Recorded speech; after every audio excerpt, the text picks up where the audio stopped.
እመቤታችን ቅድስተ ቅዱሳን ንጽሕተ ንጹሐን ብጽሕተ ብፁዓን ድንግል ማርያም ወላዲተ አምላክን ነው እናታችን ጽዮን እንላታለን።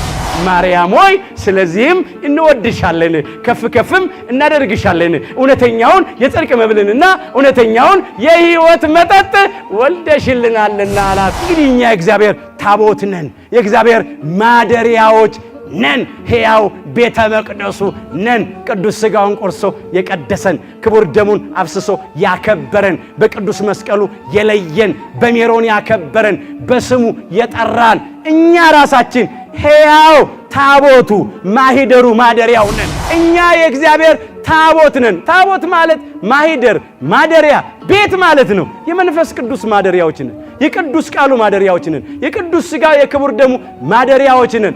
መቅደስ አካላችንን በኃጢአት አፍርሰን አርክሰን እንዳንገኝ እግዚአብሔር በቸርነቱ ሁላችንን ይርዳ።